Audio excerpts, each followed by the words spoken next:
Bonsoir tout le monde. Euh, Nous avons le plaisir de vous recevoir ici pour cette journée du cloud. Donc là, on va vous présenter un workshop AWS qui sera scindé en deux parties, une partie théorie et une partie pratique qui sera animée par Suleiman et moi-même pour la théorie. Donc, sans plus tarder, on va attaquer la partie théorie avec quelques slides pour vous expliquer un peu le sujet. Donc, nous avons comme sujet l'infrastructure Azure sous AWS avec Terraform et Ansible. Voilà, comme vous le voyez, je l'ai dit tout à l'heure, c'est deux parties, moi-même, Madi Sissé et Suleiman Youm. Voilà. Donc, sans plus tarder, nous allons vous présenter l'agenda qu'on va dérouler. Donc, nous allons parler de l'infrastructure Azure d'une manière générale. Ensuite, nous allons parler de l'outil Terraform. Ensuite, de l'outil Ansible. Et enfin, Suleiman va vous présenter un démo. Donc, pour faire la pratique de tout ce qu'on va voir ici en slide.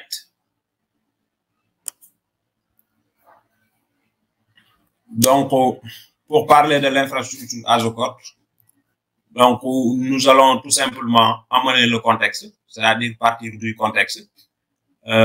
On peut l'appeler ici mode d'opération actuel. Donc, ça veut dire quoi? Ça veut dire actuellement ce qu'on est en train, ou bien la plupart des entreprises, ce qu'ils sont en train de faire, c'est pour provisionner ou bien pour créer des ressources informatiques.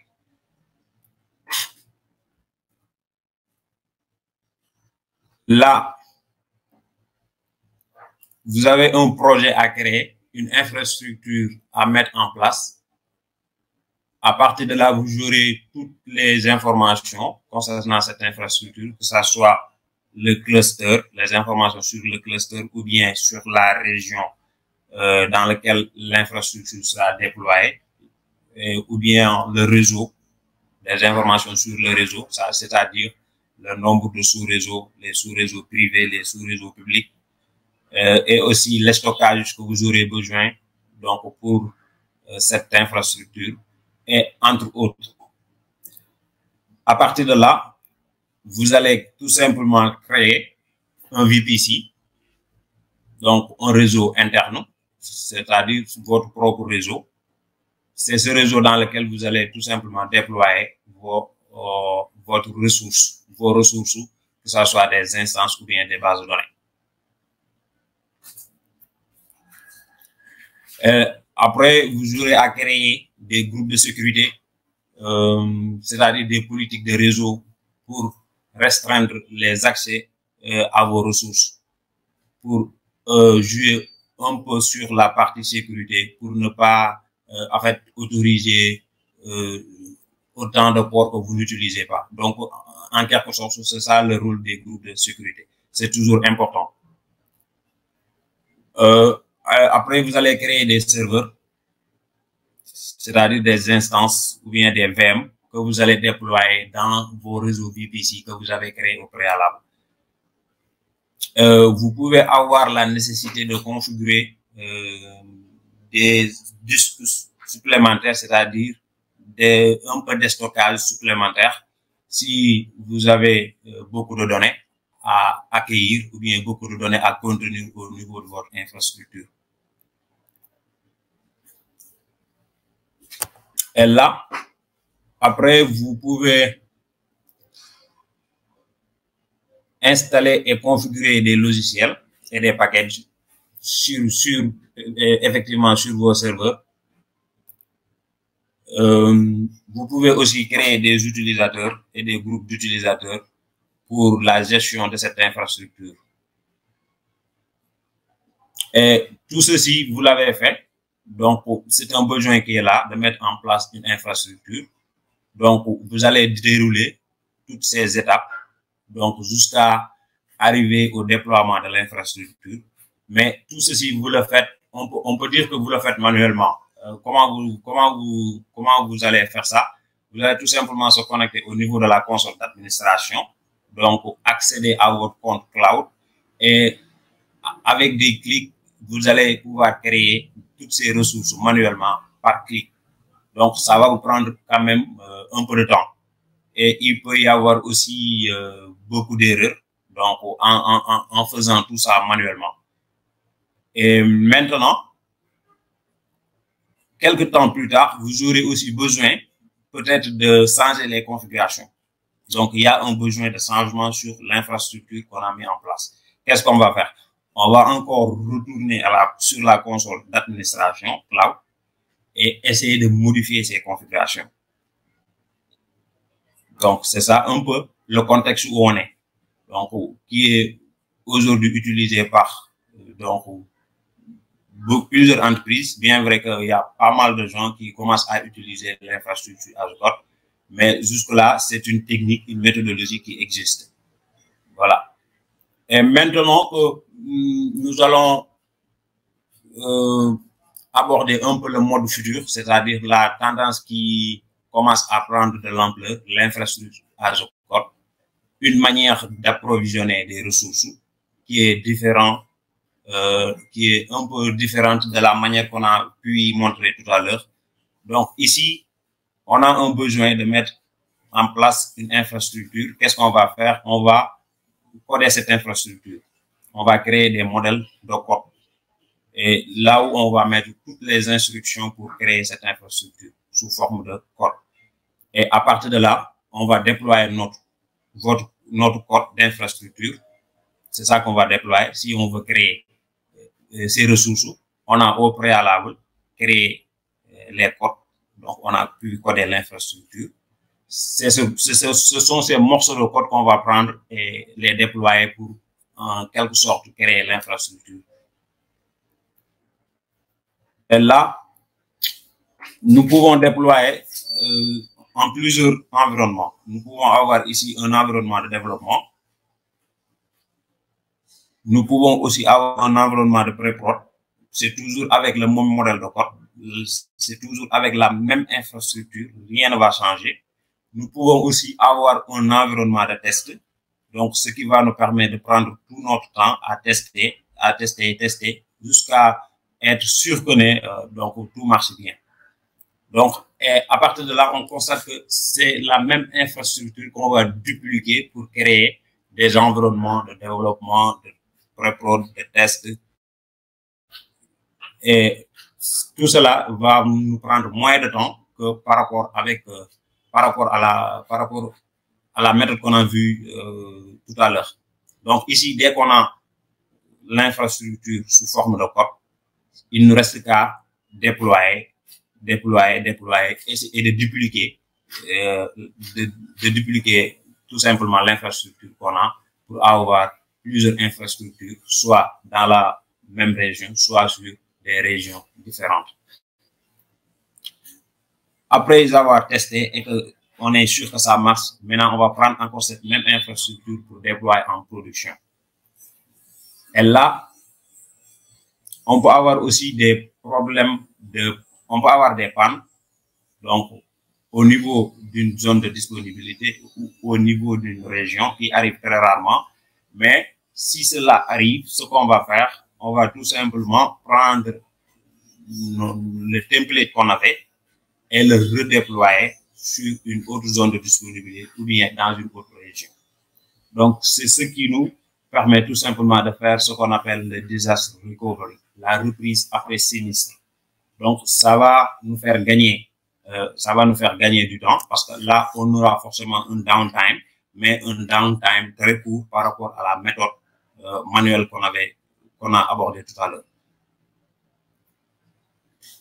Et là, si toutefois notre infrastructure marche et demain ou après-demain, on a un besoin de changement ou bien on doit faire des changements, peut-être augmenter le nombre de serveurs ou bien configurer une autre application ou bien tout simplement augmenter des disques durs ou bien diminuer la taille d'une instance. Ce qu'on va faire, on va venir sur le code, modifier les configurations, donc modifier le code et redéployer ce code.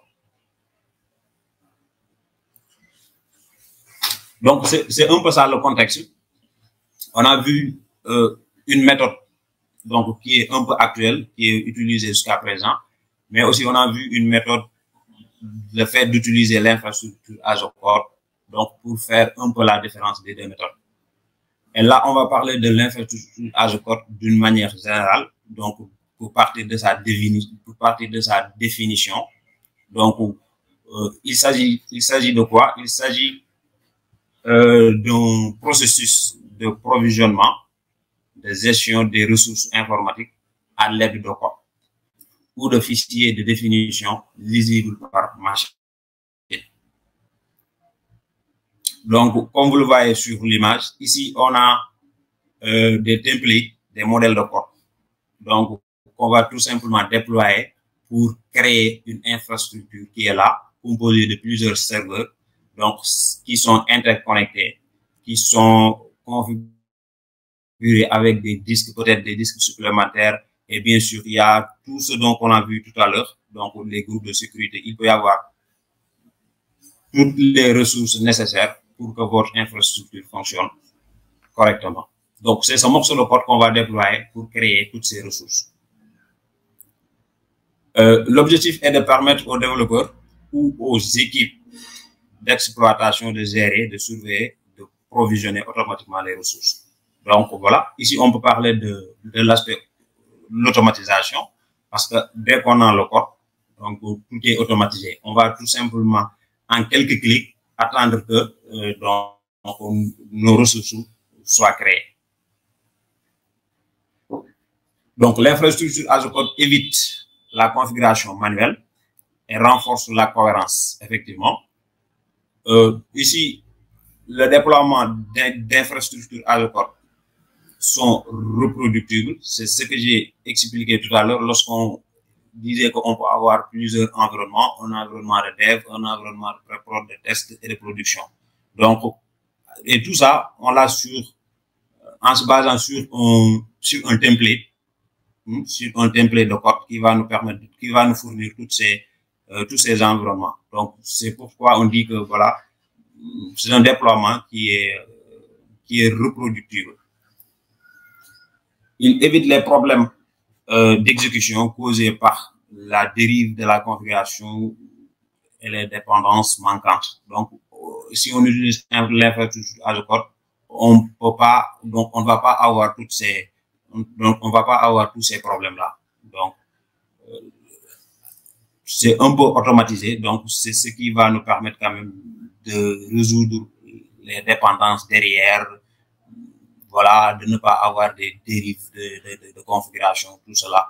Donc, ça va être réglé, quoi. Bon, toujours sur l'infrastructure Azure Code, on note qu'on a plusieurs outils donc qui sont disponibles pour faire de l'infrastructure Azure Code. Il y a des outils tels que Terraform, Ansible, donc Puppet, Ceph. Il y a même CloudFormation qui est l'outil de AWS.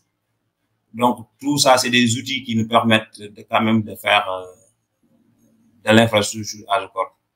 Les avantages de l'infrastructure Azure Code sont la visibilité, un modèle d'infrastructure en tant que code sert de préférence très clair des ressources présentes sur votre compte.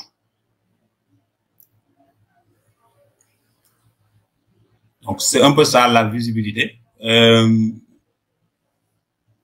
Vous n'avez pas besoin d'accéder à la console AWS pour vérifier les paramètres, tout ça. Donc, tout ça, on peut les gérer avec ligne de commande. Donc, c'est ce qui nous évite un peu pour provisionner ou bien pour créer ces ressources, d'accéder à la ligne de commande, d'accéder autant pour moi au niveau de la console AWS. Donc, avec cette visibilité, on peut rester toujours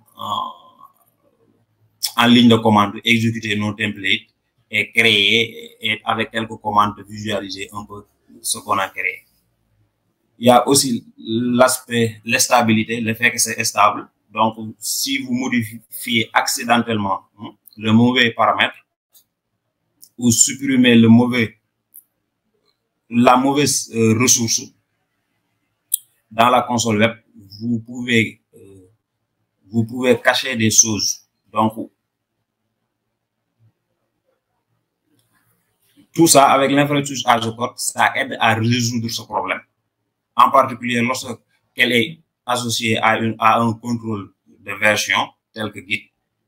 Et si on n'a pas, peut-être, si on n'utilise pas l'infrastructure as code, on peut supprimer des ressources, ou bien on peut créer d'autres ressources, ou bien on peut apporter des modifications au niveau de la configuration de notre infrastructure, ce qui peut amener des bugs sur notre infrastructure, ou bien ce qui peut impacter d'autres ressources, ainsi de suite.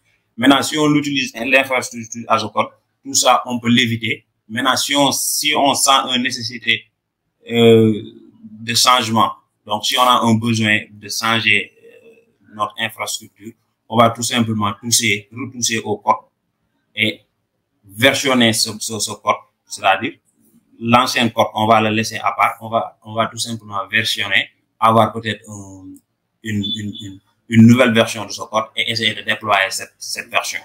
Maintenant, s'il y a des problèmes, bien sûr, on peut écraser ce qu'on a pu faire avec la version 2 et revenir au niveau de la version 1. C'est un peu ce qui justifie l'instabilité. L'évolutivité, c'est avec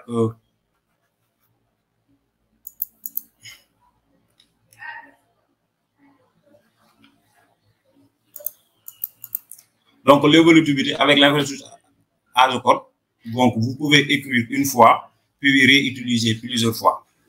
Donc, on va écrire des templates, des morceaux de code pour provisionner une infrastructure, des serveurs, que ce soit des serveurs, des réseaux. Et dès que le modèle de code est disponible, on peut utiliser, réutiliser. Donc, c'est ce qui fait un peu l'évolutivité de l'infrastructure as code. Donc, cela signifie qu'un modèle bien écrit peut être utilisé comme base de plusieurs services dans plusieurs régions du monde, ce qui facilite grandement la mise à échelle horizontale. Effectivement. On va parler aussi de la sécurité. Donc, la sécurité, une fois de plus, l'infrastructure as code vous offre un modèle unifié, donc pour déployer votre architecture. Un modèle unifié, à partir de là, vous allez déployer votre architecture. Donc, si vous créez une architecture bien sécurisée, vous pouvez la réutiliser plusieurs fois. Voilà. On va parler aussi de l'aspect transactionnel. Là, ça va un peu parler de l'outil AWS CloudFormation. C'est là où on sent un peu cet aspect transactionnel parce que CloudFormation, lui, il crée non seulement des ressources sur votre compte AWS, mais aussi il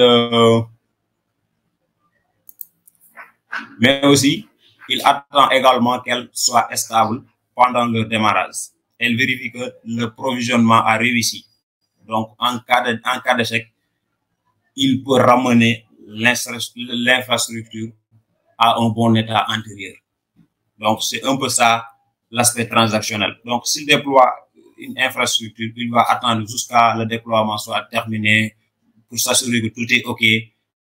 Voilà quoi. Sinon, au cas contraire, il y a des problèmes, il va tout simplement supprimer toutes les ressources qu'il avait créées pour dire que ça a échoué. Donc, ce qui veut dire qu'il va retourner aux cases de départ. Et à partir de là, vous allez corriger le code et retenter le déploiement. Donc, ici, on va parler du fonctionnement de l'infrastructure as code. Donc, l'IA sépare les ressources de configuration du matériel et du logiciel afin qu'elles puissent être stockées, partagées, gérées comme code. Là, on l'a dit tout à l'heure. Mais ici, le schéma l'explique encore. Donc, le schéma l'explique. Vous voyez bien, on a peut-être ici des développeurs ou bien des DevOps ou bien une équipe qui est là pour écrire une infrastructure sous forme de code. Il va tout simplement créer ces modèles de code, ces templates. Donc, ces templates peuvent être versionnés. On l'a dit tout à l'heure. S'il y a changement, à chaque fois il y a changement, on peut marquer une nouvelle version qui est là. Donc, version 1, version 2, version 3. Et les versions, la différence des versions, c'est quoi? Quelques changements. Donc, il y a un changement qui est au niveau de la version 2, qu'on a fait au niveau de la version 1. C'est ce qui crée une nouvelle version, la version 2, ainsi de suite, ainsi de suite. Et qu'est-ce qui va se passer? Ils vont tout simplement pousser ce code au niveau de l'API. Donc, à partir de là, vous pouvez utiliser l'outil, donc comme Terraform, Ansible ou bien CloudFormation. Et à partir de là, l'API va contacter le cloud provider, AWS, ou bien Google Azure, ou comment on l'appelle, Google et Azure.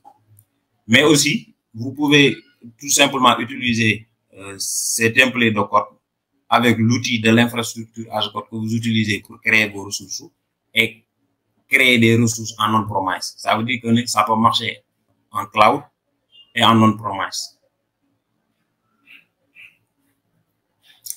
Là, on va parler de l'outil Terraform. Donc, pourquoi Terraform? Terraform qui est un simple langage, donc ACL, plus lisible que le JSON des ARM templates. Donc, Terraform supporte plusieurs providers. Donc, comme vous le voyez sur l'image, Terraform est compatible avec AWS, avec Azure, avec Google.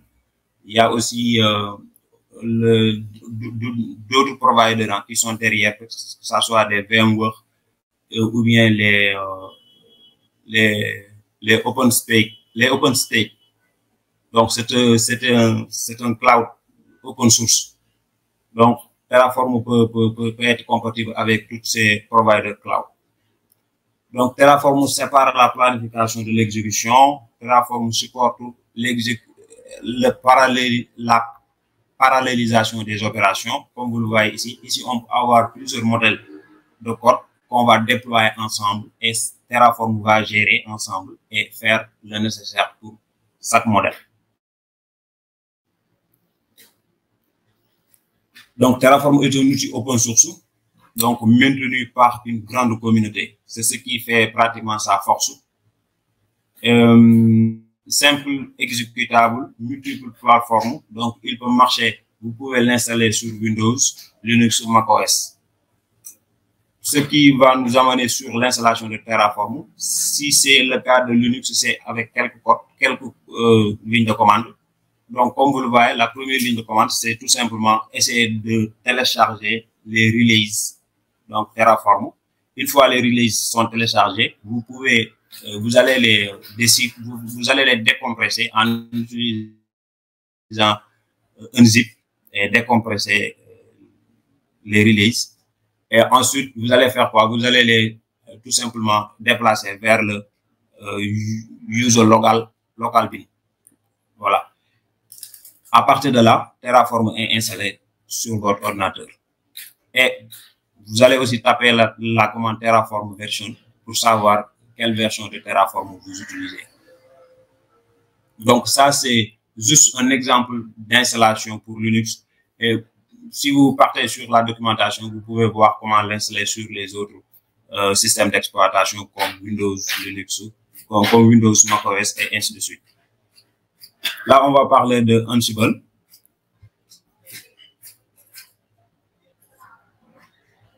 Donc, Ansible est un outil très simple, extrêmement puissant pour automatiser l'installation de logiciels, la gestion de la configuration et le déploiement d'applications.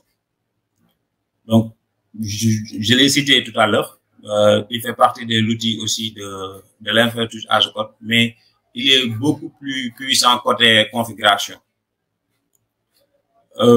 Très facile, très faible barrière à l'entrée, aucune compétence en matière de code n'est nécessaire pour utiliser Terraform. Autant pour moi, pour utiliser Ansible.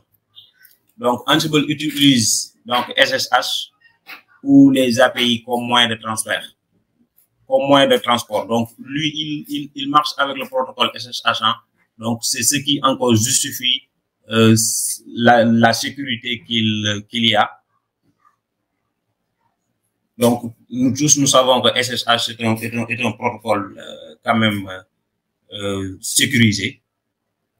Donc, si par exemple, aujourd'hui, Ansible utilise SSH, donc là, ça nous assure un peu côté sécurité.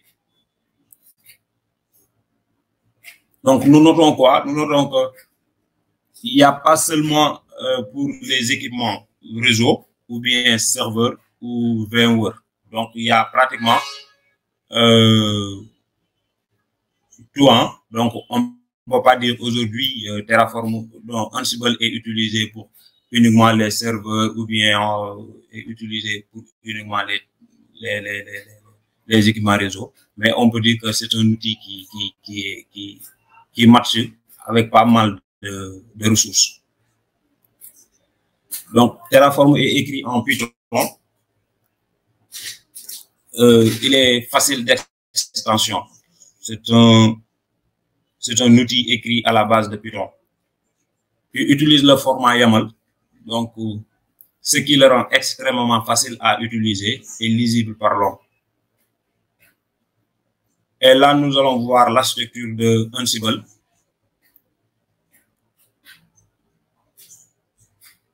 Donc, comme vous le voyez ici, c'est ici, nous avons un serveur qui est là. On l'appelle ici Command Center avec ses composants. Donc, on peut citer les playgrounds, les playbooks, qui vont tout simplement contenir les instructions au niveau de Ansible. Il y a aussi Host Inventory qui va tout simplement répertorier tous les serveurs que Ansible doit y accéder et faire une configuration. Il y a aussi Ansible Config qui contient les configurations de base d'Ansible. Il y a aussi les corps modules. Donc, c'est des modules par défaut. C'est des modules qui viennent avec Ansible par défaut dès l'installation de Ansible. Donc, on peut citer le module de ping et d'autres modules. Il y a aussi des modules qu'on peut nous-mêmes personnaliser, ce qu'on appelle les custom modules. On l'a dit tout à l'heure, Ansible est écrit avec Python. On avait dit aussi qu'il utilise le protocole SSH comme moyen de transport. Et là, on a vu que Ansible peut faire des configurations sur des serveurs qui sont dans le cloud, donc via Internet. Il peut faire aussi des configurations sur des serveurs qui sont en on-premise via un réseau privé. Donc, c'est un peu ça, l'architecture de Ansible. Nous allons, je pense que, passer aux démos. Donc, on a pu faire un peu de concept pour chaque outil et de manière générale sur l'infrastructure Azure Corp. Donc, nous allons passer la main à Suleiman. Il va faire une pratique. Comme ça, on aura des idées de tout ce qu'on a vu ici. Donc, Suleiman, si vous êtes là, merci. Bon, merci Mali pour cette présentation sur l'infrastructure Azure Code, sur AWS, sur Terraform et sur Ansible. Donc, je vais partager mon écran pour faire une petite démo de tout ce dont on vient de parler tout à l'heure, sur la partie théorique. Donc, je vais partager mon écran. C'est bon, vous voyez mon écran? Oui, c'est bon. OK. Donc, je viens d'ouvrir une architecture sur le cloud d'AWS et je vais un peu expliquer l'architecture et on va voir comment est-ce qu'on va créer tout ça avec Terraform. Donc, ici, on est sur la région par défaut US East 1 et à l'intérieur de la région du moins, on va créer un VPC avec un Internet Gateway, deux subnets publics dans une availability zone et un application load balancer, en fait, qui va rediriger tout le trafic sur notre instance EC2. Et à l'intérieur de notre instance EC2, on va déployer une solution d'intégration et de déploiement continu connue de tous en Jenkins. Et on va faire tout ça avec de l'infrastructure as code. Donc, par défaut, pour faire ce genre de choses, qu'est-ce qu'on faisait? Genre, on se connectait sur la plateforme AWS, on ouvrait, par exemple, le service réseau VPC pour créer notre VPC. Donc là, si j'affiche la liste des VPC, vous allez voir qu'il y a le VPC par défaut qui est présent dans chacune des régions AWS. Actuellement, nous sommes sur ES1. Et par défaut, pour créer un VPC, il faut venir ici, comme il l'a expliqué tout à l'heure, en fait. Et ça, c'est le modèle de fonctionnement, bon, je vais dire à l'ancienne un peu, quoi, parce que maintenant, avec l'infrastructure as code, on évite de faire tout ça, en fait, pour automatiser tout ce qui est déploiement et limiter les erreurs de manipulation et autres. Donc, on crée un VPC avec tout ce qui va avec. Ensuite, on va sur la partie EC2. On crée une nouvelle instance. Donc là, vous voyez qu'il y a une instance qui tourne. Il y a deux instances EC2 Ubuntu qui sont off. Et on vient ici, launch instance, et on renseigne les éléments nécessaires à la création de notre instance sur AWS. Maintenant, au lieu de faire tout ça, au lieu de faire tout ça avec des clics sur la console, on va faire ça avec de l'infrastructure as code et avec notre terminal, en fait. Donc là, j'ai un dossier dans lequel j'ai un template Ansible. Bon, je vais ouvrir le code avec VS Code pour vous montrer. J'ai un template Ansible, un fichier d'inventaire et le fichier de configuration de mon Ansible, avec d'autres fichiers en temporaire que Terraform a créé, quoi, avec les derniers démos que j'ai fait, vous pouvez les ignorer pour l'instant. Donc, on va commencer par les prérequis. Donc, pour faire de l'infrastructure as code, tout à l'heure, Madé a expliqué que, genre, il faut installer ces outils dont on vient de parler. Donc, en premier lieu, on doit installer Terraform. Et pour installer Terraform, c'est pas compliqué. Pardon, il faut juste se rendre sur ce site-là. Si vous êtes sur macOS, c'est comme ça. Si vous êtes sur Windows, comme ça, Linux, ainsi de suite. Donc là, on est sur macOS. Pour installer Terraform, il suffit juste d'utiliser le gestionnaire de paquets. Et avec le repo tape, on va pouvoir installer Terraform. Et avec la commande view install HashiCorp Terraform. Et après avoir fait ça, on revient ici, on fait notre Terraform-version pour afficher la version de Terraform qui est installée. Là, vous voyez qu'il y a la version 1.4.4 sur mon poste. Donc, après avoir installé Terraform, on doit installer Ansible aussi. Et Ansible, on peut l'installer aussi de différentes manières. Mais, bon, pour faire plus simple, on va juste utiliser Pipetree qu'on va installer avec Python. Ensuite, on utilise Pipetree pour installer notre Ansible. Donc, c'est avec Pipetree qu'on va installer Ansible. En fait, on va juste faire un Pipetree install Ansible. Mais j'ai déjà installé tout ça, en fait. On doit juste faire un Pipetree install et ici, au niveau du nom du package, on met Ansible. Bon, pas d'upgrade vu que c'est pas une mise à jour. Et on spécifie le user, en fait, pour installer ça sur le scope de mon utilisateur actuel. Et après avoir fait ça, on fait un Ansible-v, tiré. Par contre, ici, c'est deux tirets version pour afficher la version d'Ansible qui est installée. Et là, c'est la version 2.14.4 qui est installée sur mon poste. Donc, après avoir installé Terraform, Ansible, il nous faut aussi AWS CLI parce que on va déployer du code d'infrastructure sur AWS. Donc, on a besoin de parler à l'infrastructure cloud d'AWS. Et pour installer AWS CLI aussi, c'est pas très compliqué. On peut passer par cette méthode, on télécharge les paquets, on les installe manuellement, ou bien on passe par Pipetree, comme on a fait tout à l'heure, avec un Pipetree install AWS CLI sur le scope de mon utilisateur. Et après avoir fait ça, on peut aussi faire AWS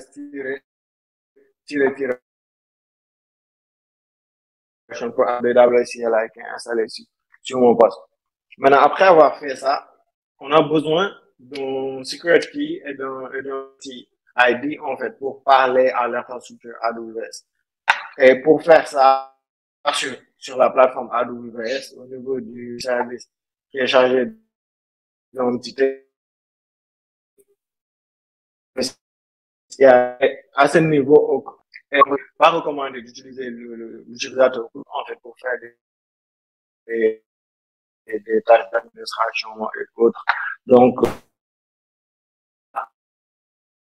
j'ai créé un utilisateur que je donne accès à cet utilisateur à tous les services dont il a besoin en fait pour faire le nécessaire. Donc, si je clique sur Terraform User, vous allez voir que une policy en fait ici qui s'appelle Terraform Policy et quand je déroule, vous allez voir les détails de la policy en fait. Et c'est tout ça genre qui vont permettre à cet utilisateur de pouvoir créer des ressources sur le cloud AWS. Donc, vous allez voir que je lui ai donné accès aux services nécessaires par rapport à ce lab. Et ça va me permettre de respecter le principe du moins de privilège, éviter d'ouvrir trop d'accès. Ensuite, après avoir fait ça, je génère la secret key et l'access key ID dont j'ai besoin pour me connecter à l'infrastructure AWS. Et après les avoir générés, j'utilise la commande AWS configure. Et c'est cette commande-là qui va permettre de pouvoir renseigner mes informations. Donc, je vais noter mon access key ID, ma secret key. Et ensuite, ça va me demander la région par défaut. Je vais mettre SST1 et le format de sortie par défaut, qui est sur du JSON par défaut, quoi. Donc, après avoir fait ça, je peux commencer à parler à l'infrastructure AWS.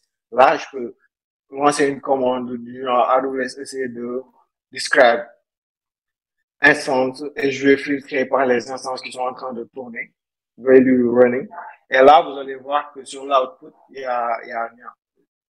Vous allez voir qu'il y a rien sur l'output. Donc, ça veut dire qu'il n'y a pas d'instance qui tourne actuellement. Donc, je vais zoomer un peu, quoi, pour que vous voyez mieux.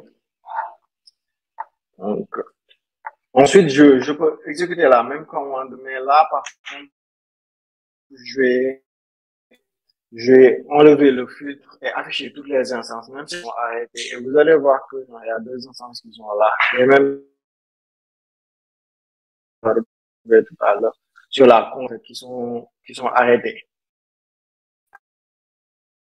Donc, ces instances-là, c'est des vrais avec on sait que notre setup il est bon, donc on peut commencer à écrire notre code d'infrastructure pour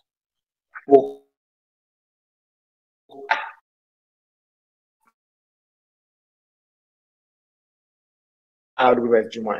Donc pour ce faire,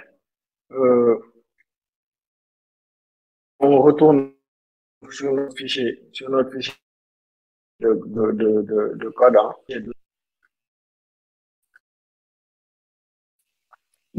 Donc ici, par défaut, on a que ça. Donc je peux commencer par expliquer. Vous allez voir qu'il n'y a que trois paramètres en fait, qu'on a customisé. La première option, c'est le fichier d'inventaire. Donc, vu que nous, on veut faire de l'inventaire dynamique, on va utiliser un script que AWS fournit pour faire de l'inventaire dynamique avec Ansible. Après, je vais montrer le script. On active le plugin AWS EC2, genre que Ansible va utiliser pour pouvoir parler à AWS et au niveau de l'interpréteur de Python, genre, on va mettre un auto-silent, en fait, pour ne pas avoir des avertissements à côté l'interpréteur Python quand on va lancer des commandes Ansible. Maintenant, après avoir fait ça, on va créer les fichiers nécessaires à les fichiers qui sont nécessaires au déploiement de notre infrastructure.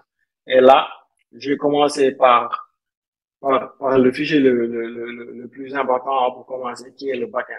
Et le backend, genre, il faut comprendre que Terraform, quand on l'utilise, il enregistre l'état de l'infrastructure qu'on a créé dans un fichier TFC. Et ce fichier-là, si on l'a en local et qu'on perd accès à ce fichier ou on n'a plus accès à notre machine, on a perdu, en fait, l'état de notre infrastructure. Donc, c'est un fichier qui est un peu sensible, qu'on doit mettre quelque part d'accessible, en fait. Et ce fichier, si on le sort, on le décentralise, ça va nous permettre de pouvoir récupérer l'état de notre infrastructure genre où que nous soyons, quoi, sur n'importe quelle machine. Donc, je vais créer le fichier backend.tr, je vais l'appeler backend.tr, et c'est lui qui va contenir notre état, l'état, en fait, l'état de notre infrastructure. Donc là, je reviens pour mettre le contenu. Ah, je crois que je mets la fin. Donc ici, on va spécifier la version de Terraform qu'on va utiliser. Ensuite, la version d'AWS aussi, la version du provider AWS qu'on va utiliser pour notre backend. Ensuite, là, on a choisi l'option de mettre notre backend sur S3. On peut le mettre sur S3, on peut le mettre sur GitLab ou GitHub. On peut le mettre où on veut, en fait. Et là, vous voyez que je vais mettre ça au niveau de la région US East-One et je vais utiliser le profil par défaut et le nom du fichier le nom de notre fichier d'état, il va state file et on va enregistrer ça dans nos bucket, bucket. Bucket là, je peux utiliser en fait, j'ai appelé AWS CLI. CLI, je peux l'utiliser pour créer un bucket directement en évitant en fait, sur la en fait, de mon connexion, de mon bucket. Et ça va me créer. Donc, après avoir créé le bucket, on met les bonnes informations au niveau du fichier backend.fr. On enregistre. Donc là, on a notre backend, en fait, qui est prêt à l'emploi. Après avoir fait ça, il faut faire un Terraform init, en fait, pour initialiser notre, notre structure. Donc, je vais faire Terraform init.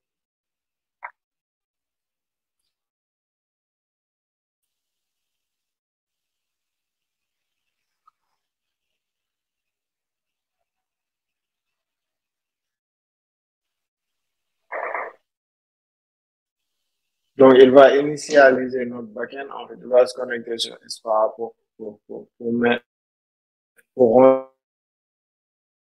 genre.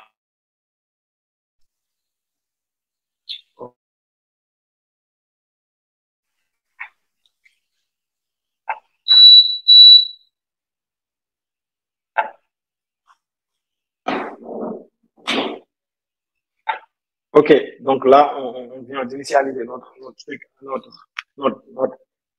notre fichier de data avec succès, avec succès. Et après avoir fait ça, bon, excusez-moi, j'ai un petit souci technique. Il y a mon deuxième écran qui s'est éteint.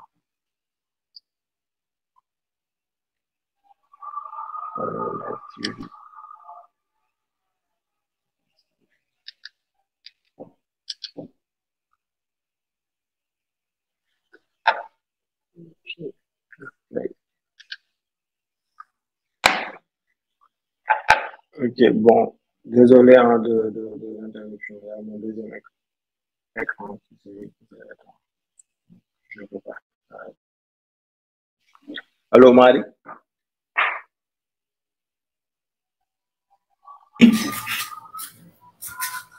Vous m'entendez?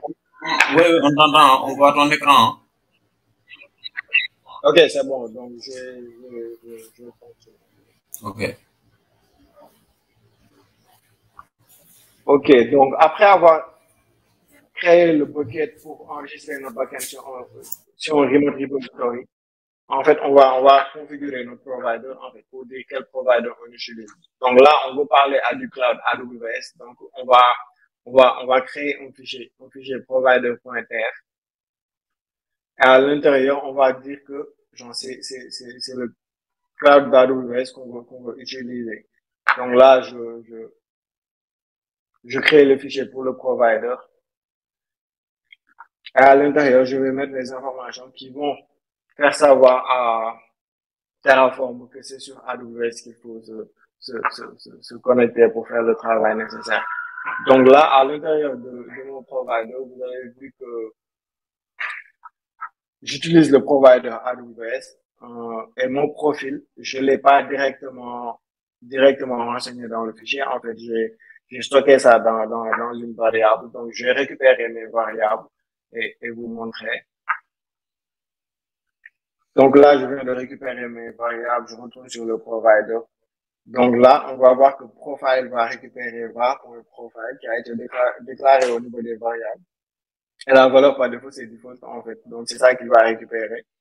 Donc pour la région, il va venir aussi sur le fichier de variables et récupérer la région qui a été déclarée là-bas. Donc ça va me permettre de, si demain je veux déployer sur une autre région ou autre, j'ai juste à changer la variable en fait. Je ne vais pas toucher au vrai code Terraform en fait. Donc, je spécifie ça aussi et je donne un alias juste pour dire que c'est ma région principale, quoi. Comme je peux avoir d'autres régions, en fait. Donc, après avoir fait ça, c'est bon, j'ai initialisé mon provider. On peut attaquer le view du GG, en fait.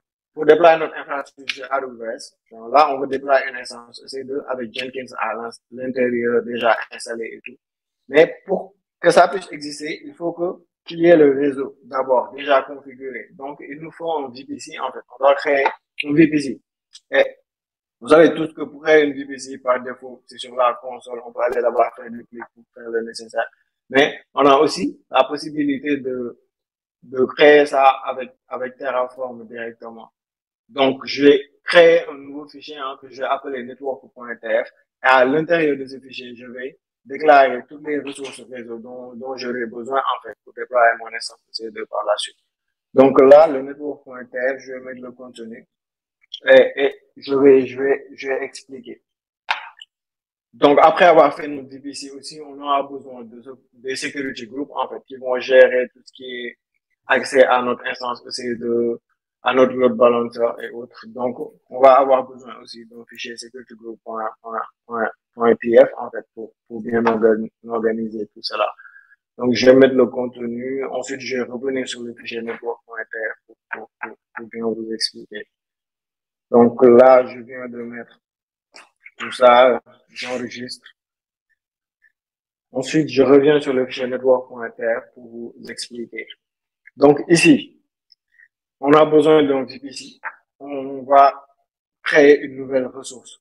La ressource, genre, c'est le type. Ici, on va mettre le type, genre, c'est une ressource AWS VPC. On va lui donner un nom, VPC Master, vu que ça va être notre VPC principal.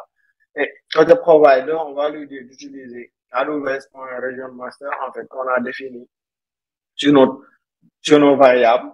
Ensuite, vous savez tous que quand on crée un VPC, on a besoin de choisir un sous-réseau, en fait, de base sur lequel on doit partir. Donc là, on choisit le 10.0.0.0/16. On pouvait partir sur du 172.16 ou quelque chose d'autre. Ensuite, on dit que notre VPC va supporter le DNS et on va activer la création des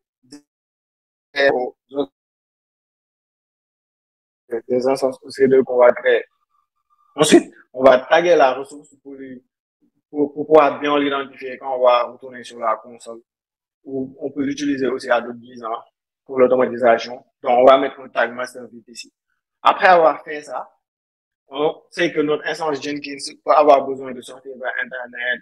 Et depuis l'extérieur aussi, on va accéder à notre instance Jenkins. Donc, on va créer un Internet Gateway. Donc, ici, une nouvelle ressource, un AWS Internet Gateway. IGW comme nom, on spécifie notre région. Ensuite, l'Internet Gateway a besoin d'un VPC, en fait, sur lequel s'attacher. Donc, on va renseigner l'ID de notre VPC. Et l'ID de notre VPC, on ne sait pas encore, en fait, on l'a pas encore créé concrètement. Théoriquement, ça a été créé en haut, mais concrètement, ça n'a pas encore été créé. Donc, on n'a pas l'ID du VPC. Donc, on peut pas venir ici et saisir un ID, en fait, parce qu'on ne connaît pas encore. Donc, on va mettre AWS_VPC master pour qu'il puisse récupérer l'ID du VPC qui va sortir de cette ressource-là. Et il va utiliser ça comme ID. Ensuite, les availability zones, on sait tous que, genre, ils existent déjà sur le cloud. Donc, on va pas les créer. C'est pas nous qui créons les availability zones. Donc, c'est une ressource qui existe déjà. Donc, ici, au lieu de faire create une nouvelle ressource, on va utiliser ce qu'on appelle data pour pouvoir récupérer les informations. Et au niveau des data, on a le type availability, AWS underscore availability zone, avec le provider AWS. Ici, on met un nom, AZS, pour dire availability zone. On le spécifie notre provider. Et ici, on va récupérer les availability zones qui sont available. Bon, c'est un peu drôle, hein, mais on va pas prendre les availability zones qui ne sont pas disponibles actuellement. Donc, on va récupérer les availability zones qui sont available actuellement. Et c'est ça qu'on va utiliser pour mettre nos sous-réseaux publics dedans. Donc, après avoir récupéré les availability zones là, on va créer deux sous-réseaux. Subnet 1 et Subnet 2.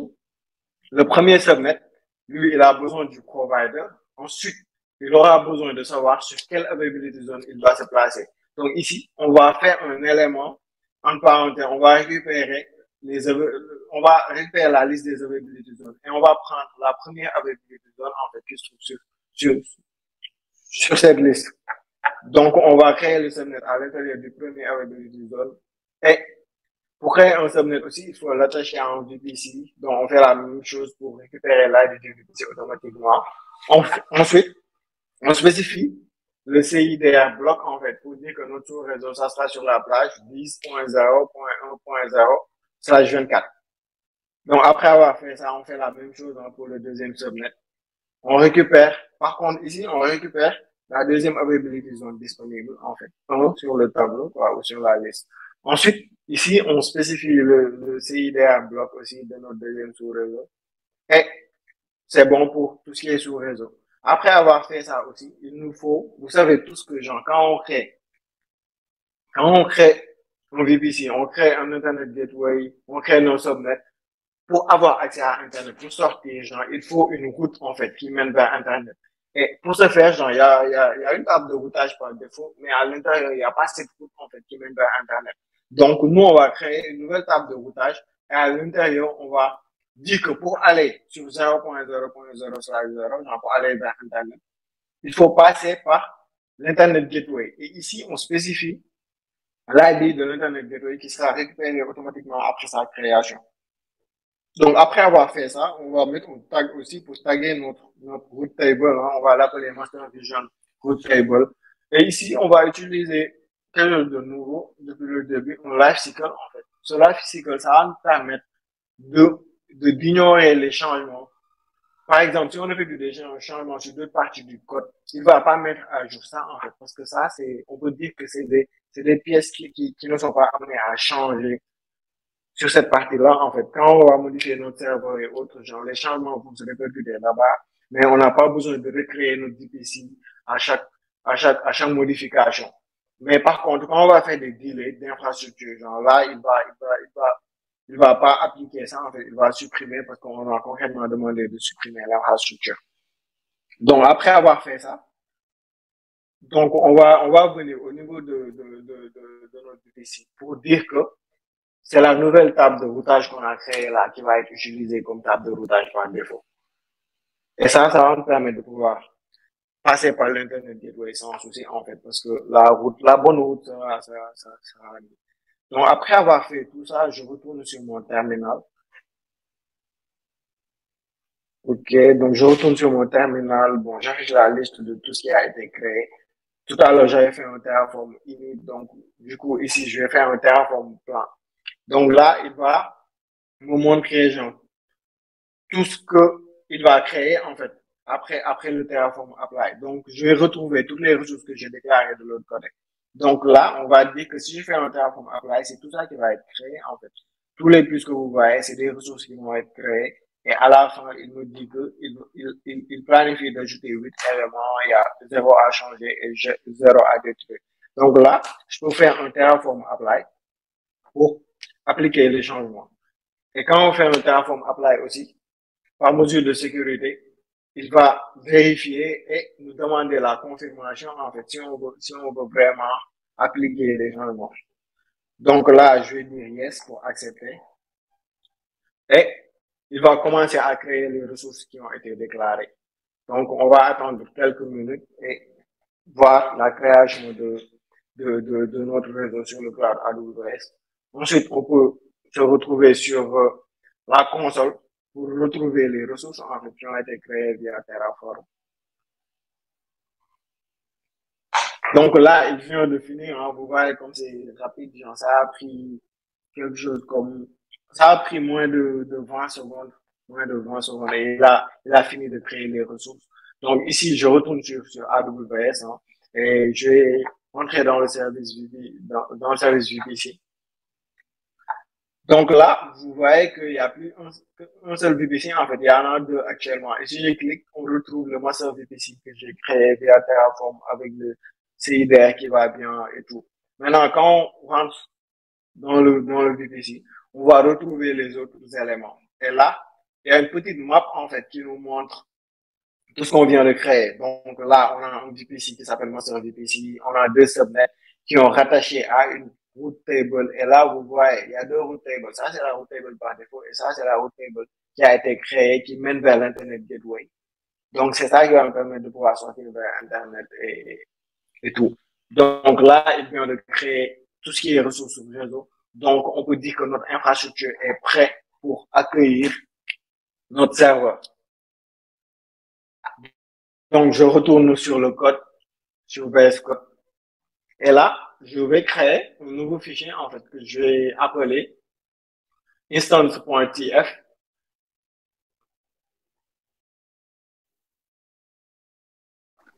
En fait, le .tf, c'est pour dire que c'est un fichier Terraform. Et vous voyez que mon idée, il reconnaît directement, en fait, met le logo Terraform, affiche la syntaxe, la colorisation de la syntaxe et tout, quoi.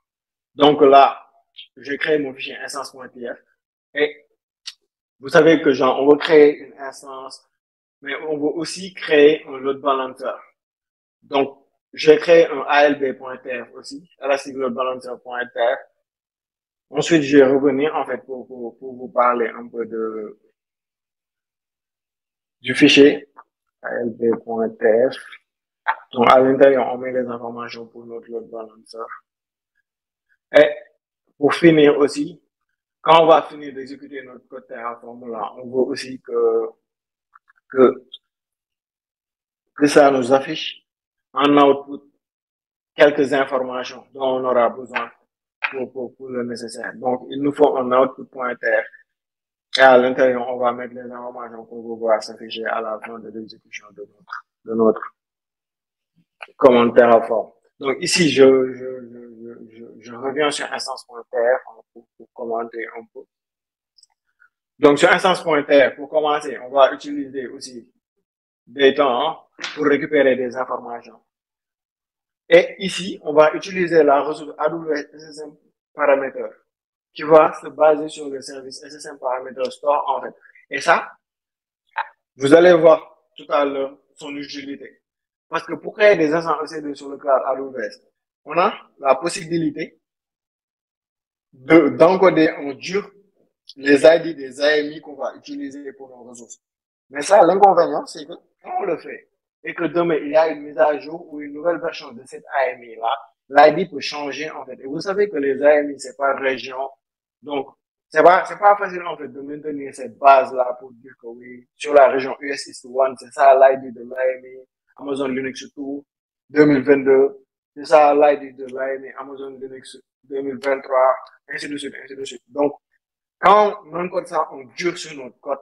Notre script, il peut marcher aujourd'hui, hein, il peut marcher super bien. Demain, vous venez vous exécuter le script, il ne marche pas parce que l'ID de l'AMI a changé. Imagine, vous déployez ça dans une entreprise où vous êtes consultant, vous parlez. Demain, ça ne marche plus, on va dire que le gars, il connaît rien, quoi.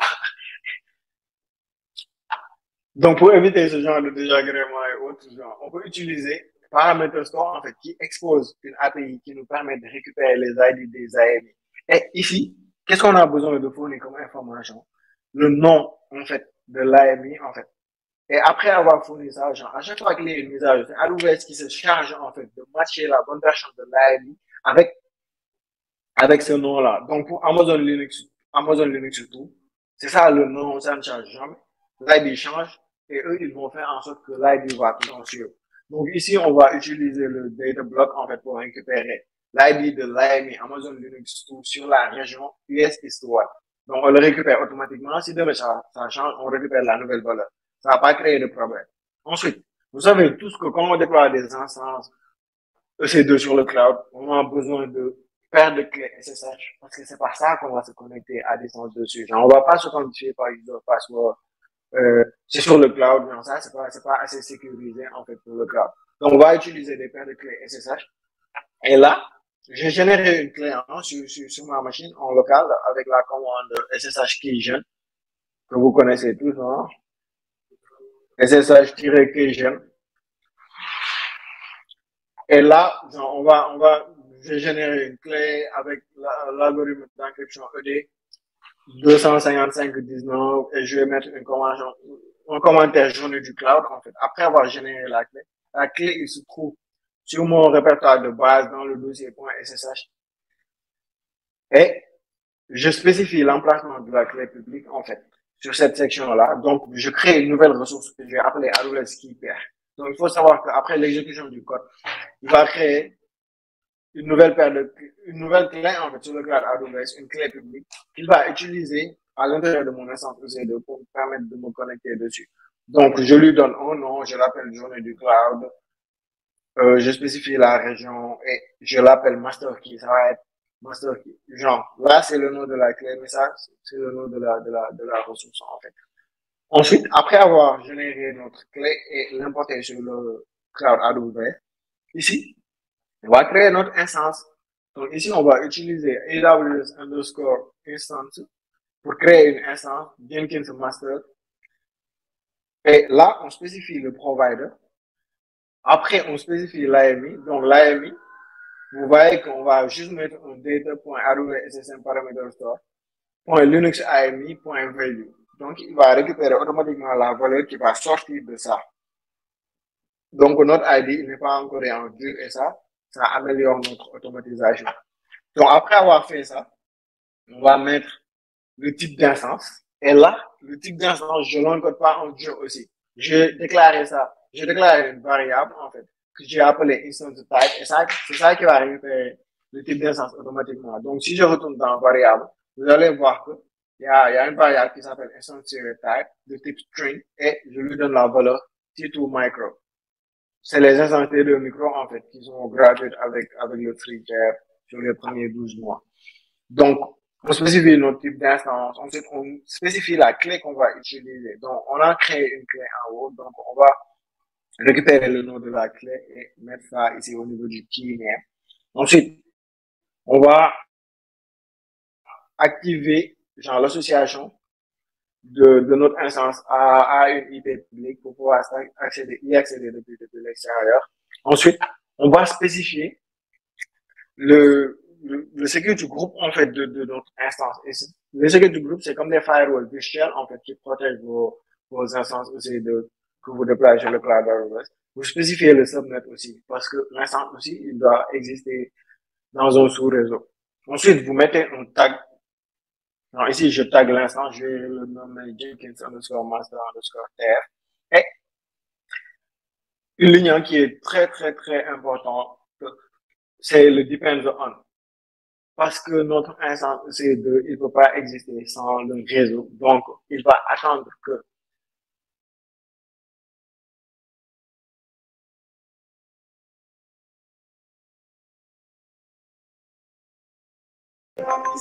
ça pouvait créer un problème en fait. Parce que si la création de l'instance se termine avant la création du VPC, il peut y avoir un problème en fait.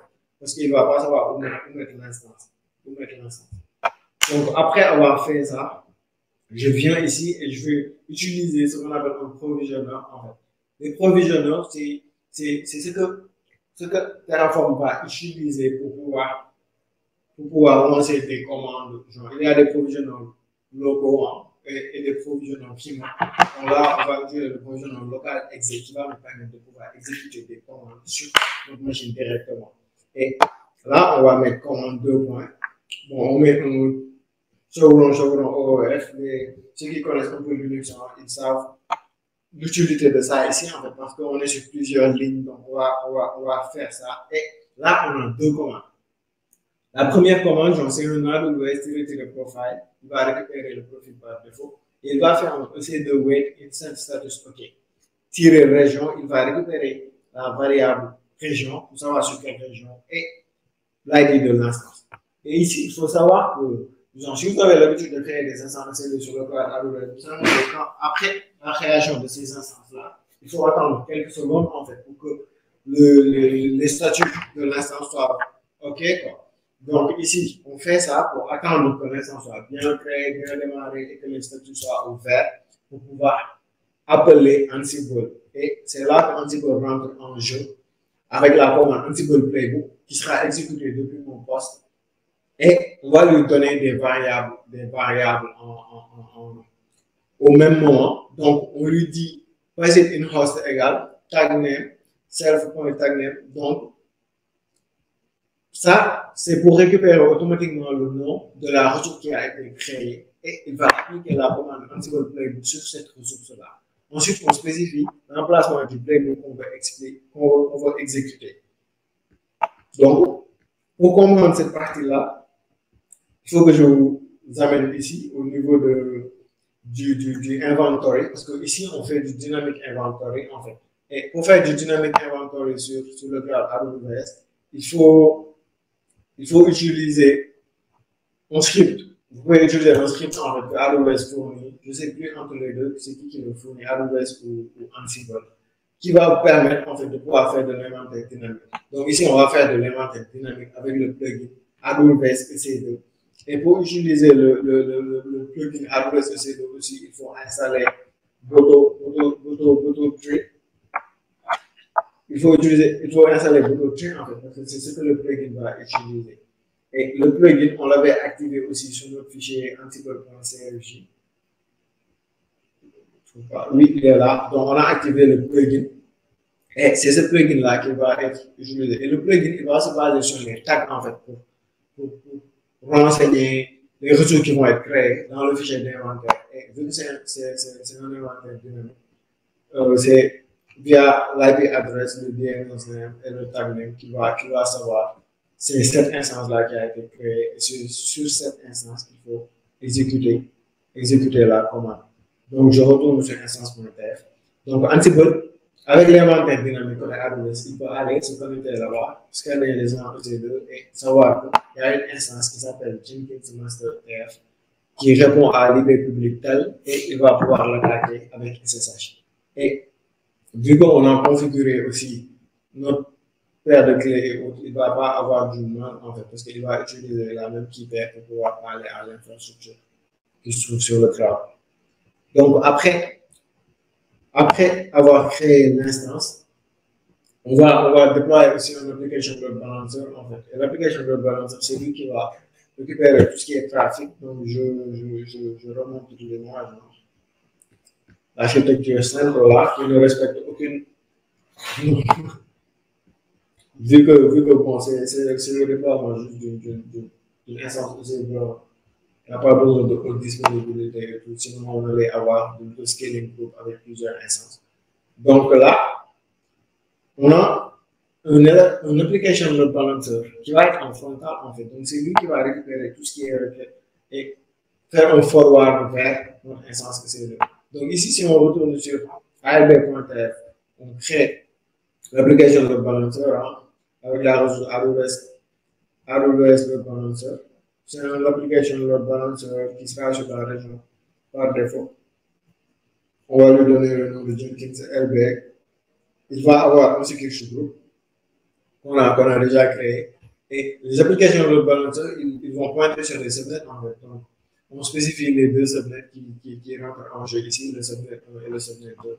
Ensuite, on va créer un target group en fait pour dire pour configurer le fonctionnement de notre application load balancer. Donc, il va utiliser le protocole HTTP, récupérer tout ce qui est flux et il va forward ça sur un port qui a été défini en fait, au niveau des variables aussi. Donc, ici, le port, par défaut, c'est le port de Jenkins 8080 qui a été déclaré ici. Donc, il va répondre à tout ce qui est genre réponse entre 200 et 299, qui sont les bonnes réponses avec le protocole HTTP. Il va taguer l'application de balancer avec un nom pour pas identifier facilement la ressource. Ici, on crée un listener aussi pour dire que lui, il va écouter sur le port 80 sur tout ce qui est HTTP. Ensuite, il va faire un forward sur le target qui a été déclaré en haut. Et ici, on fait juste une association entre le target group et l'instance cible en fait, pour associer les deux ressources. Donc, après avoir fait ça, je peux retourner sur le fichier security-group.yaml et là, vous expliquer les règles qui ont été autorisées côté security group. Et sur cette partie-là, bon, on commence par le security group du load balancer. Donc, ici, on ouvre le flux sur tout ce qui est HTTPS et HTTP. 80 et 80. Vous pouvez faire 80 seulement, vu qu'il n'y a pas d'HTTPS sur cette démo. Vous pouvez aussi aller plus loin, utiliser un service tel que Route 53 et Certificate Manager pour mettre au nom DNS un certificat automatiquement. Là, on aura intérêt à garder le 443. Mais là, on n'en a pas vraiment besoin. Ensuite, on va ouvrir le flux sur le port 80. Sur le port 80 et en sortant, on autorise tout. Ensuite, on a le security group de l'instance PC2. Par contre, pour lui, on va ouvrir le port 22 depuis l'extérieur pour pouvoir se connecter dessus et faire de l'administration dessus. Par contre, côté web, on ne va pas ouvrir le port 8080. On ne va pas l'ouvrir sur Internet, mais on va uniquement autoriser les requêtes sur ce port venant de l'application de balancer. Donc ici, je vais mettre le security group de l'application de balancer. Donc tout trafic qui vient de l'application de balancer, il peut venir, il va arriver.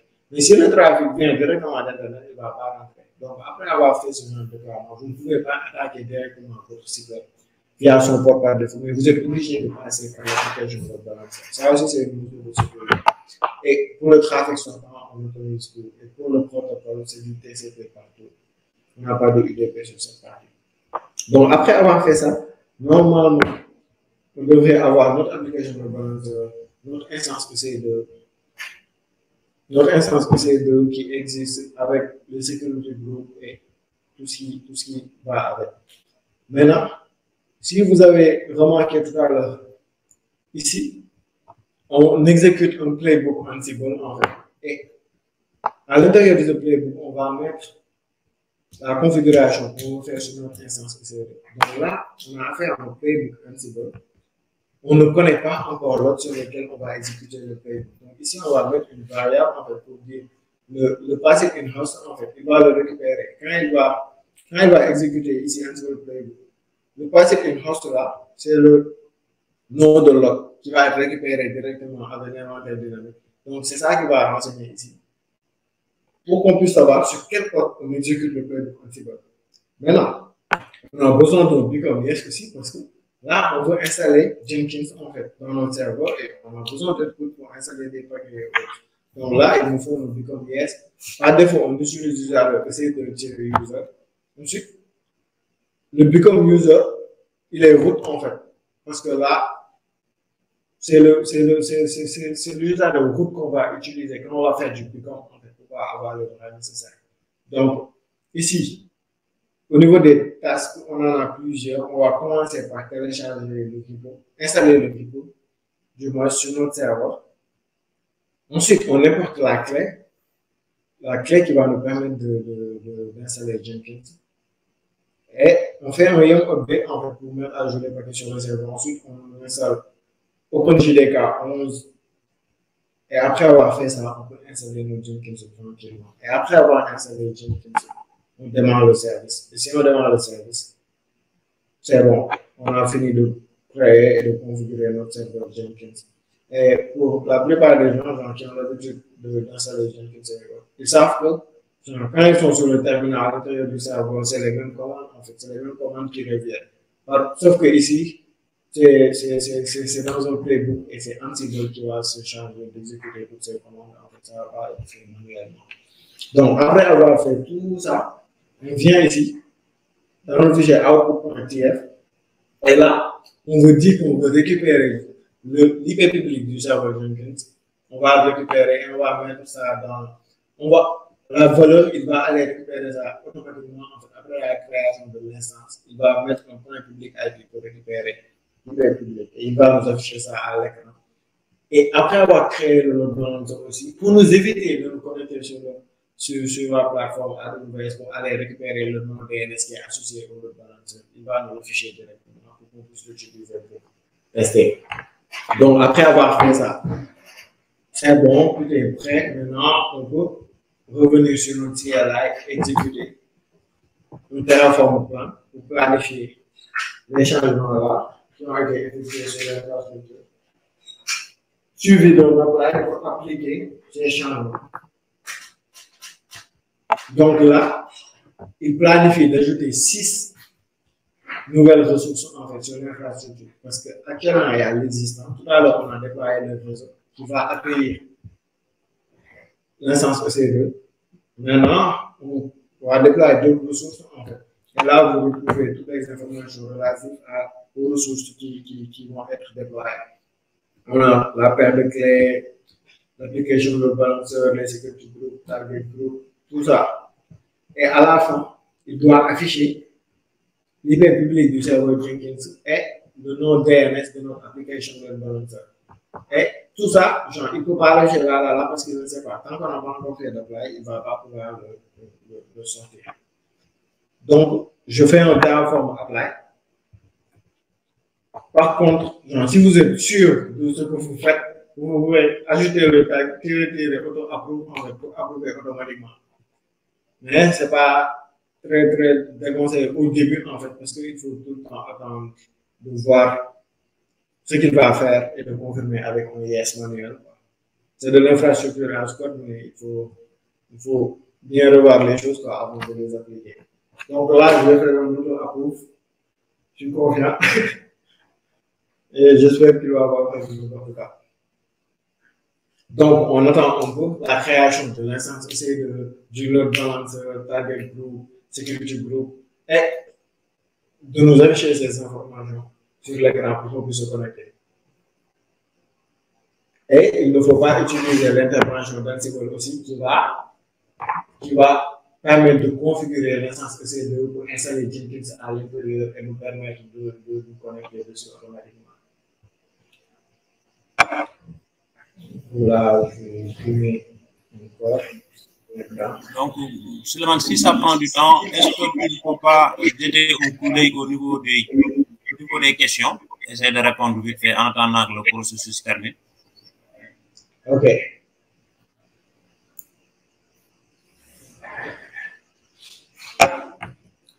Bon, normalement, je suis censé être l'hôte de la session.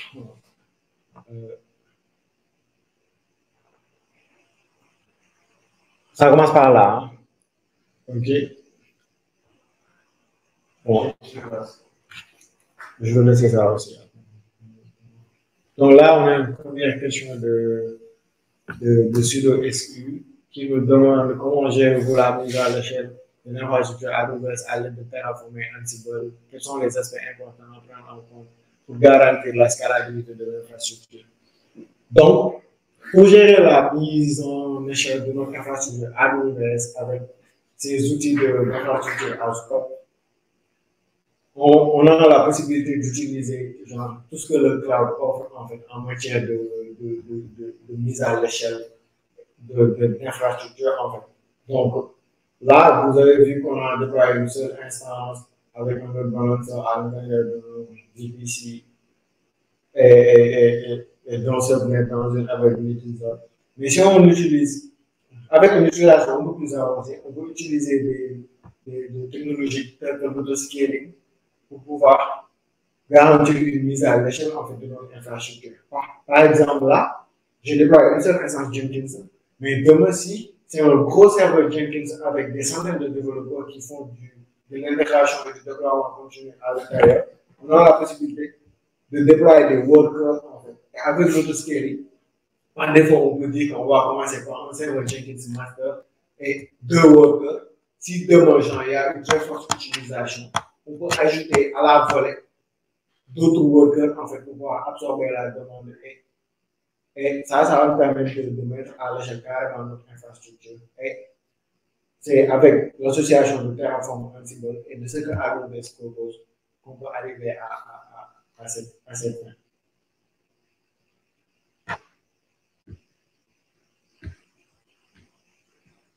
Ensuite, pour garantir la scalabilité, les aspects importants. En fait, Suleiman, il y a aussi une autre question hein, de Abdourahmane. Hein. En fait, la première question, j'ai essayé de répondre par écrit. Donc, ok. Donc, je ne vais pas voilà. répondre. Okay. Voilà, donc il y a une autre question d'Abdourahmane. Tu peux rebondir sur cette question. Ok.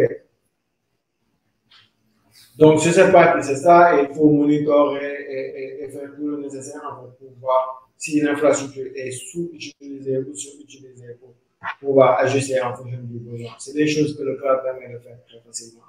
Donc, c'est bon, je vais passer sur la section Q&A pour voir la deuxième question. Ça vient d'Abdourahmane, il nous demande quelles sont les meilleures pratiques et approches pour commander, pour reproduire facilement une architecture existante en template Terraform. Bon, il faut savoir aussi que Terraform, il permet de déployer du code d'infrastructure, mais Terraform, il permet aussi de récupérer une infrastructure existante. Sauf que ça a des limites. Par exemple, là, j'ai mon compte AWS. Tout à l'heure, je vous ai montré, j'avais 0 serveur qui tourne, mais 2 serveurs qui étaient arrêtés. Ces serveurs-là, même si je les démarre, je les ai créés manuellement. Manuellement, je pense. Peut-être je les ai créés peut-être manuellement. Si demain, je veux gérer ces serveurs-là avec Terraform, en fait, je ne veux plus les gérer manuellement. Maintenant, genre, les serveurs, ils ont déjà été créés, ils existent déjà sur le cloud et tout. Je peux utiliser ce qu'on appelle un import, en fait, pour pouvoir importer l'état de cette infrastructure sur mon fichier TFC. Et après avoir fait cet import-là, Terraform va pouvoir me permettre de gérer ces ressources-là. Donc, ces ressources, ils ont été créées en dehors de Terraform. J'importe les ressources dans mon fichier TFC. Après importation, je vais les gérer. Il faut savoir que Terraform, il ne permet pas de générer le code, en fait, qui va continuer à manager ces ressources. Par exemple, là, je remonte mon VS-Code. C'est le code qu'on a utilisé pour créer notre infrastructure. Les serveurs-là, je les ai créés manuellement. Leur état, je peux le récupérer avec Terraform, avec les imports. Mais Terraform ne va pas me produire le code qui a permis de créer ces serveurs parce que je les ai créés manuellement. Donc, il va falloir derrière que moi, je recrée le code je réécris le code qui a permis de créer ces ressources-là pour continuer à les manager. Donc, je réécris le code.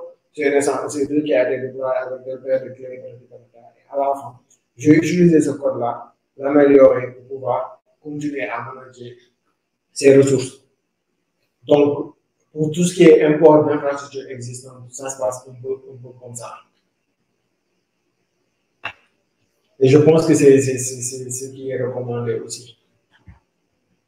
Donc, Mali, s'il n'y a pas une question, je peux retourner sur. Oui, je pense que c'est bon. Hein. C'était une question. Tu peux progresser. Oui, je retourne sur la création de ressources. Bon, il y a Maguette Cham qui demande est-ce qu'on peut avoir les ressources? Oui. Le code actuellement, je l'ai mis sur un repo public en GitLab. Je vais partager le lien juste à la fin de la session. Je vais me le rappeler avant que j'oublie. Donc, ici, je reviens sur les étapes, en fait, de la création de notre instance et de notre balancer et autres. Donc là, il a commencé à créer l'Elastic Load Balancer. Ensuite, il a créé l'instance procédure. Il a attendu que l'instance soit en statut OK pour pouvoir exécuter le playbook Ansible. Donc, il a exécuté le playbook Ansible. Il a récupéré Ansible avec l'inventaire dynamique. Il a récupéré automatiquement l'IP public de notre instance pour pouvoir se connecter dessus et faire les configurations nécessaires. Et là, vous reconnaissez les différentes étapes en fait, qui sont dans le playbook Ansible. Il y a une étape download, long term, Jenkins release, import, Jenkins key, installe Java OpenJDK, ensuite il installe Jenkins et il start Jenkins. Donc là, vous voyez que ça a pris que 4 minutes en fait. Si demain je veux installer Jenkins à nouveau, j'ai déjà le code. Je prends le code, je le mets, je lance le tout en 5 minutes. Alors que si je l'ai amené à le faire manuellement, ça va prendre énormément Donc là, comme output, il a sorti le nom DNS de notre balanceur. Donc je récupère le nom DNS et j'ai affiché ça, je tape ça sur mon navigateur pour voir si on va avoir accès. Suleiman, est-ce qu'on peut voir les ressources au niveau de la console d'abord? Alors, est-ce qu'on peut voir les ressources au niveau de la console? Oui, oui, avec AWS CLI, je peux faire un AWS aussi de Describe Instance et je filtre par les instances qui sont en train de trouver. Donc, si je tape cette commande-là sur cette partie, vous voyez, c'est les informations relatives au serveur qui vient d'être créé. Donc, on a une instance aussi qui a été créée. Et si je reviens ici, on voit que le load balancer est dock en fait sur le site de démarrage de Jenkins. Et là, il nous demande de nous connecter sur le serveur pour récupérer le mot de passe par défaut qui a été généré lors de l'installation. Et ici, on va faire meilleur même. On ne va pas se connecter via SSH sur le serveur. On va utiliser Ansible pour se connecter à distance et récupérer l'information dont on a besoin. Donc, on va utiliser un Ansible-A, une commande ad hoc, et on tape notre commande 4 pour afficher le contenu de cette variable-là. On lui passe comme le tag name Jenkins Master TF et on utilise l'utilisateur EC2 user. Mais vu que ça se trouve dans un emplacement où il faut avoir les trois routes, on va utiliser un tiret B en fait pour faire un pick-up. Et là, il nous affiche le contenu du fichier en question. Donc, on copie le contenu du fichier, on retourne ici sur la web, on tape le mot de passe, on fait continuer. Et là, on voit qu'on a accès. On peut commencer à configurer notre Jenkins, installer les plugins, partager data et avancer. Là, je me suis arrêté ici, mais pour aller plus loin, on peut améliorer l'architecture. Hein. On peut utiliser Route 53, pour utiliser un nom DNS et Certificate Manager pour demander un certificat automatiquement pour que ça puisse répondre sur des HTTPS et répondre à un nom spécifique parce que le nom là, il n'est pas facile de reconnaître. C'est un nom DNS du web balancer généré automatiquement. Donc, on peut faire ça pour améliorer l'architecture. Cette configuration de Jenkins là que je suis en train de faire peut-être manuellement aussi, je peux le faire en amont et dire à Ansible d'installer Jenkins et d'importer les fichiers de configuration. Donc, cette étape-là, elle va être sautée. Après avoir fait notre déploiement, on vient juste ici, on met notre numéro d'utilisateur et notre mot de passe pour se connecter et on commence à l'utiliser. Donc, vous voyez, comme avec l'infrastructure as code, on peut faire de belles choses. Si je retourne ici sur la console AWS, il y a toujours le VPC. Si je vais dans EC2, vous allez voir le Jenkins Master, il est là avec toutes les informations. Au niveau des security groups aussi, on retrouve tout ce qui est security group. Pour le Jenkins et pour l'instance EC2, au niveau de load balancer, on retrouve notre load balancer Jenkins LB avec le target group et tout ça. En fait, on peut faire de l'autoscaling avec Terraform et AWS. Il n'y a pas de limite en fait. La limite serait à votre imagination. Donc, c'était tout pour cette démo. On peut voir s'il y a d'autres questions. Oui, effectivement, il y a une nouvelle question. Il faut jeter un coup d'œil dessus. Donc, bravo Suleiman. Donc, toutes ces ressources, on l'a créées à la base de code. C'est ce que Suleiman vient de nous montrer sur la console AWS. Donc, c'est là où réside la puissance de l'infrastructure agricole, l'importance qu'il a, essayer d'améliorer les choses, la rapidité, la sécurité et stabilité et tout ça. Donc, Suleiman, tu peux regarder la question de Serif, membre de Serif Diallo.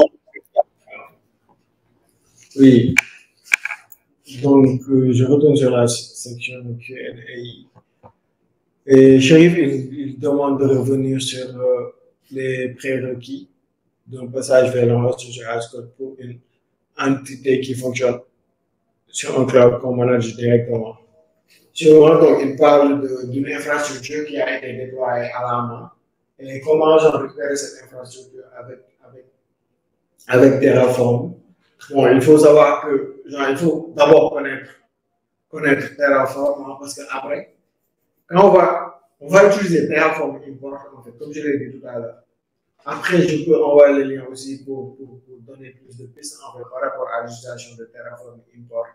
Mais il faut savoir que Terraform import, il se limite uniquement à l'état de l'infrastructure qui a été créée.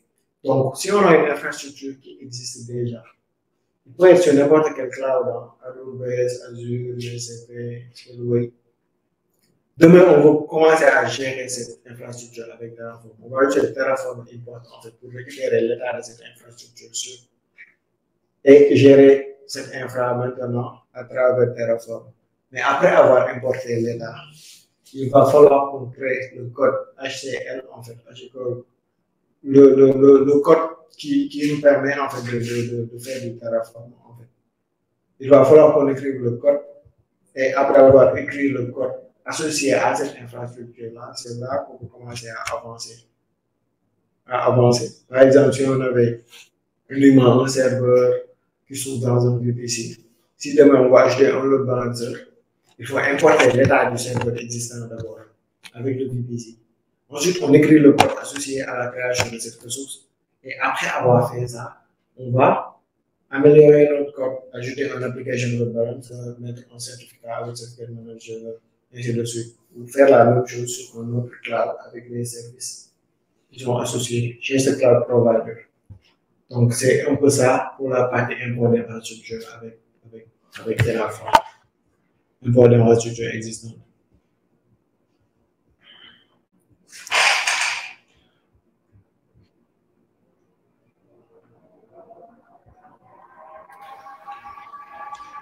Ok. Donc, Bon, je pense qu'il n'y a plus de questions. oui. Donc, j'ai ramené mon GitLab ici sur l'écran. Donc, il va parler d'un truc qui est très important. Bon, ça va juste prendre quelques minutes en fait. Quand on fait de l'infrastructure as code, l'un des avantages principaux, c'est qu'on peut versionner ce code. Et vous connaissez tous l'intérêt du versionning, surtout les développeurs. Donc, le versionning, il va nous permettre de travailler, nous tous, sur la même infrastructure, de collaborer sur cette infrastructure, sur ce code d'infrastructure, sans casser quoi que ce soit. Donc là, je suis sur ma machine, je dois améliorer l'infrastructure, je vais créer une branche, je travaille sur ça, je fais mes tests, ensuite je merge ça sur le master. Donc là, vous voyez que je suis sur une branche démo. On a fait le démo, tout a bien marché et tout. Maintenant, qu'est-ce qu'il reste à faire? Il faut que je confirme ce code-là, il faut que je confirme ce code-là et que je merge ça sur le master. Pour pouvoir vous partager la bonne version. Parce qu'actuellement, ce qui se trouve dans le master du repo GitLab, c'est pas la bonne version en fait. Je vais retourner dans le master. La branche s'appelle bien ici. Bon, vous voyez, il y a un seul commit qui est l'initial commit. Peut-être que tout ça, ça ne marchait pas à cette étape-là. Donc, les derniers changements que j'ai fait ici sur ma machine, il va falloir que je les commette. Donc, je vais faire un git status d'abord pour voir tout ce qui est traqué ou pas. Je vais faire un git add pour ajouter tous les fichiers.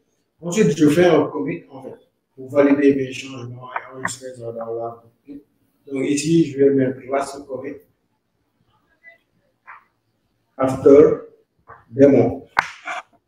Donc là, je viens de faire un commit et je push tout ça sur mon GitLab.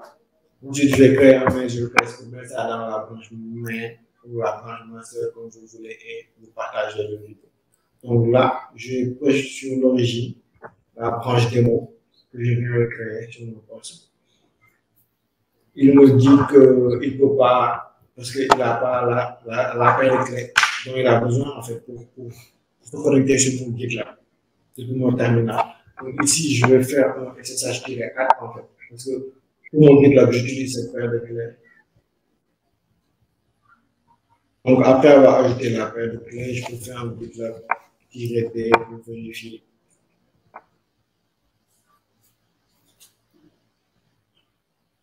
Vérifier. Là, c'est bon. Avec la clé, j'arrive à accéder à mon GitLab et je refresh mes changements sur mon GitLab. Donc, il a envoyé les changements sur GitLab. Je retourne ici. Si j'actualise, il me propose de créer un WordPress. ce que je vais faire, bon, je ne vais pas mettre beaucoup de commentaires. Je crée la main, je passe. En supprimant la branche sur le repo local, je merge. Si tout se passe bien, le code est mergé sur le master. Donc, je retourne sur nouveau vue du projet. Je vois que il y a pas mal de choses qui ont changé entre le premier commit et le dernier commit. On est sur la branche master, il y a les derniers changements. Je copie l'URL et je le partage avec vous.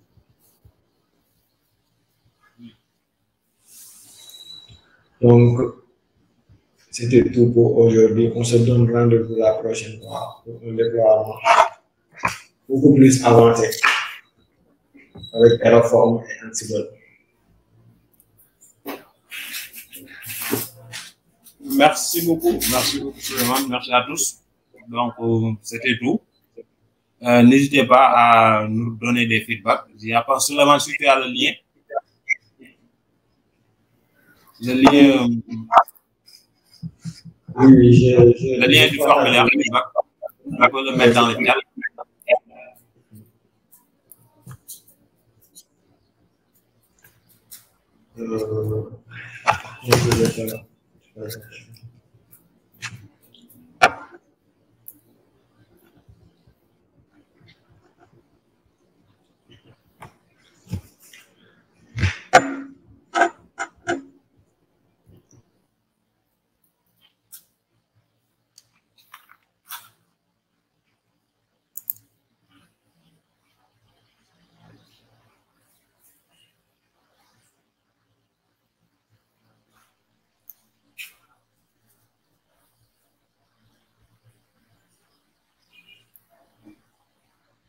Vous donnez vos feedbacks, copier, je partage ça sur WhatsApp.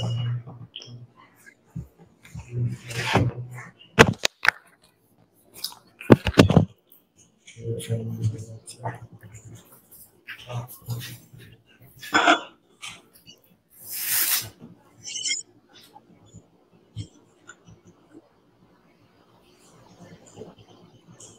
Et n'oubliez pas, hein, tout ce qu'on vient de voir tout à l'heure, ça va être disponible en différé sur YouTube. Donc, vous pouvez prendre le temps de regarder à nouveau tout ce qui a été fait et de reproduire tout ça chez vous. En fait. Si vous avez des soucis aussi, n'hésitez pas à nous contacter via les différents canaux.